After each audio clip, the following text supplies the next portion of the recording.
Hello and welcome to video lecture in sociology. Today we are going to discuss chapter 5, Change and Development in Industrial Society, from your textbook Social Change and Development in India. As you know that this chapter is divided into 4 parts.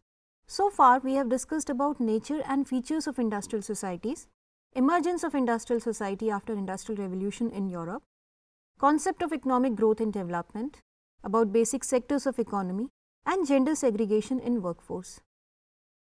In this lecture, we will continue our discussion about nature of industrialization in India after independence. Economists and social scientists often make a distinction between types of sector in economy. We have already discussed about differences between primary, secondary and tertiary sector. Apart from these basic sectors of economy, we can also differentiate between public and private sector and also organized or formal and unorganized or informal sector. Let us look at the differences between each of these sectors of economy one by one. Let us begin our discussion with private sector. Private sector includes businesses being done by people. The primary objective of a private enterprise is to make profit. The management of a private enterprise has to take a lot of interest and make lot of effort to ensure success of their business or enterprise. Private businesses have to compete with one another in order to survive. They have to adapt to the changing market conditions to keep their customers intact. With profit maximization being the primary goal, it may adopt any means to achieve that objective. With profit maximization as their interest, private sector enterprises may even resort to unethical or unfair practices such as black marketing, hoarding, adulteration, etc. to make huge profits. The private sector mainly provides consumer goods to the people. But since liberalization of Indian economy, gradually they are entering or have entered into diverse fields like telecommunication, airlines and energy sector. You are familiar with many big companies which are now entering into these sectors. On the contrary, public sector is for the public good. The promotion of public welfare is the most important objective of a public enterprise. The prices charged by these enterprises may be at par or at times even below the cost of production that the company incurs. The success of a public enterprise is judged on the basis of economy and the quality of products that they deliver. Rules and regulation in the matter of appointment, promotion, dismissal, etc. are fixed in public enterprises. The management of a public enterprise is usually impersonal. The people in charge of the management of public enterprise have less stake in the enterprise because they enjoy a great deal of job security irrespective of the performance of the enterprise as compared to private sector, where the enterprise owner has to work very hard in order to survive the harsh competition. The public sector provides basic facilities like education, health, transportation, etc. Some of the examples are telecommunication, Indian Railways, or bus or transport services, post and telegraph, etc. Another important distinction is made between organized and unorganized sector of the economy. The organized sector is registered and regulated by the government. The terms of employment for the workers in this sector are mostly regular. Organized sector is governed by various laws such as Factories Act, Minimum Wages Act, Provident Fund and Social Security, etc. On the contrary, the unorganized sector is not registered by the government. The terms of employment of the workers here are not regular. An unorganized sector is largely unregulated. The main advantages of working in organized sectors are many. Let us discuss some of these advantages. In an organized sectors, workers enjoy job security and related benefits to some extent. Here, the working hours are fixed, and if a worker works more, the employer has to pay overtime as per the rules applicable. The workers in the organized sector are entitled to several other benefits like leave, encashment of leave, paid leaves, provident fund, gratuity and pension benefits. The workers also get medical benefits, and as per the law, the management of enterprise has to ensure provision of basic minimum facilities like safe and hygienic working conditions and minimum wages. Workers working in unorganized sectors are at disadvantage as compared to the workers in the organized sector, as unorganized sector is not regulated and workers usually get exploited. Their employment is subject to a high degree of insecurity and workers can be fired at any point of time without citing any particular reason. In unorganized sector, there is hardly any provision of overtime, paid leave, structured holidays or sickness leave, etc. Large number of vendors, hawkers or people doing small jobs such as construction worker or repair workers are part of unorganized sector, and there is no guarantee that they will get regular work or earn on a daily basis. In unorganized sector, there must be regulation of minimum wages, safety and health standards, and the workers in the unorganized sector should be given protection because a large percentage of population is working in unorganized sector. The wages of such workers are very low, or these jobs are usually low paid. These people remain in vicious circle of poverty. The workers are mostly treated as bonded labor. At times they have to work more than 12 hours and they are not even paid minimum wages, what to talk about the overtime. They are not even given basic entitlement or any other such benefit. There is no job security for the workers and they are mostly dependent upon the mercy of their employers.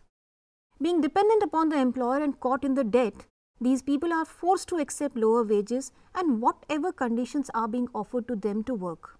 Since they are generally engaged in hazardous industries like mining, brick or cracker industries, etc., they need basic protection and safe working conditions. Moreover, belonging to poor sections of society, even their health standards are not very good.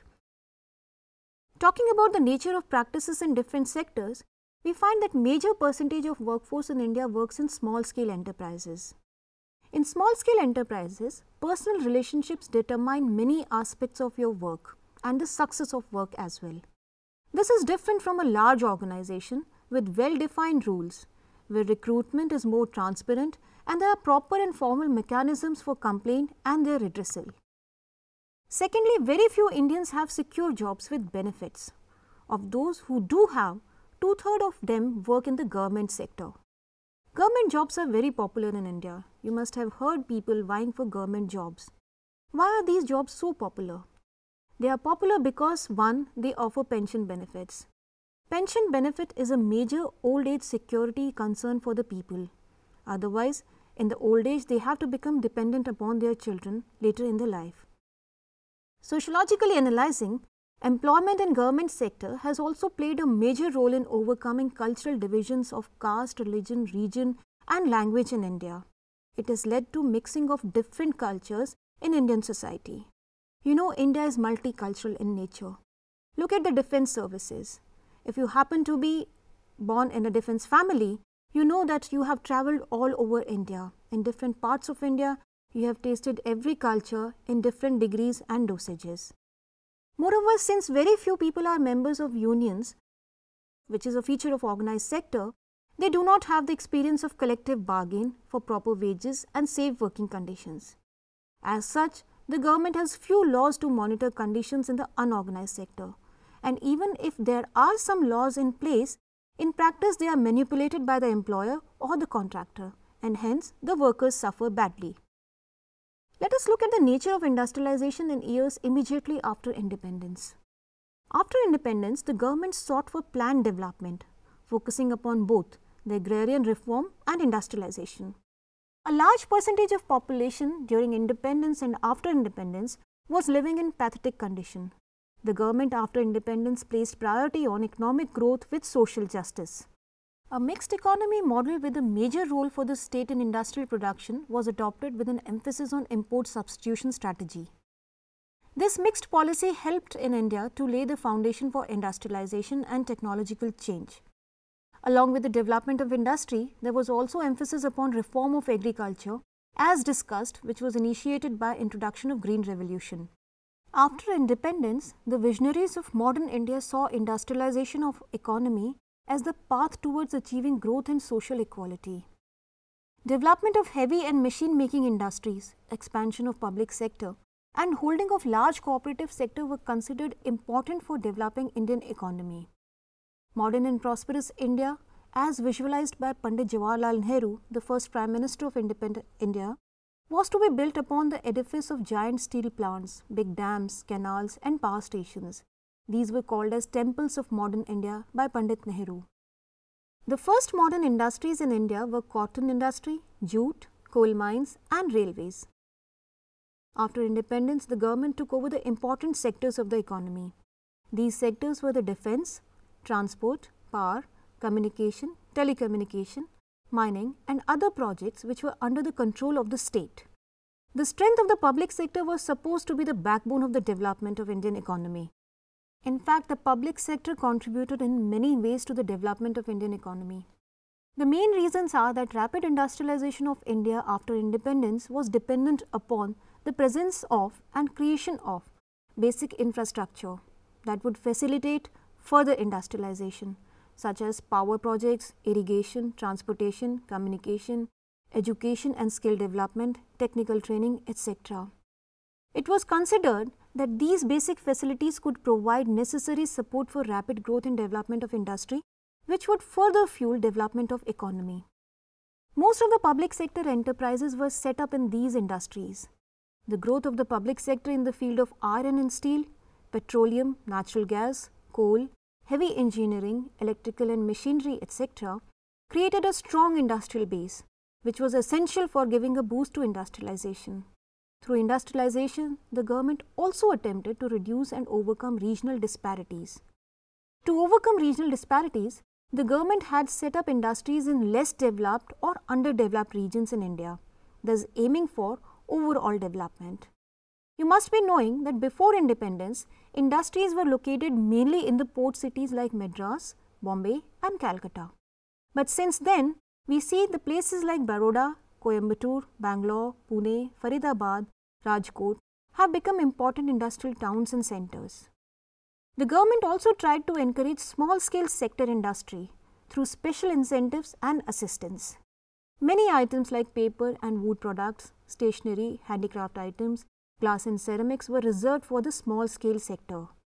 In 1991, large-scale industry employed only 28% of the total workforce engaged in the manufacturing, while the small-scale sector or traditional industry employed 72% of people. Since 1990s, the government has followed a policy of liberalization. It is popularly called as LPG, the policy of liberalization, privatization and globalization. Although different social sciences define these concepts in different fashion, let us look at their definition as used by economics. Liberalization refers to relaxation of restrictions imposed by the government in economic policies, such as removing the restrictions on import, reducing the tariffs and duties, and opening up of the trade for foreign investors. Thus, liberalization is opening up of economy to international market. Associated with concept of liberalization is the concept of privatization. Privatization means opening up of those sectors of economy or areas for private ownership which had so far been closed and were strictly controlled by the government. And the third concept is concept of globalization. Globalization is defined as the growing magnitude, expanding scale, speeding up and deepening impact of transcontinental flows and patterns of social interaction. The government is increasingly trying to sell its share in several public sector companies now. This process is known as disinvestment. Disinvestment means selling of public sector units equity to private players or in the open market. It is in a way opening up of economy just like privatization and liberalization, or you can say disinvestment is a consequence of privatization and liberalization. These processes together have altered the nature of Indian economy radically, particularly in the last 2 decades. With these policy changes since last couple of decades, private companies, especially foreign firms, have started to invest in sectors that were earlier under the control of government, including telecom, civil aviation, power and irrigation. Many Indian companies have been bought over by multinationals, and at the same time few Indian companies are becoming global or multinational companies. To conclude, let's summarize what we discussed in this lecture. We started our discussion by understanding different sectors of economy, namely organized and unorganized sector, private and public sector. We also compared advantages and disadvantages of these sectors. Then we discussed about the nature of industrialization after independence and particularly the policy of LPG, meaning liberalization, privatization and globalization in the last 2 decades. In the next part of this chapter, we will discuss issues pertaining to jobs or finding employment. Till then, you can enjoy reading this part of the chapter. Thank you.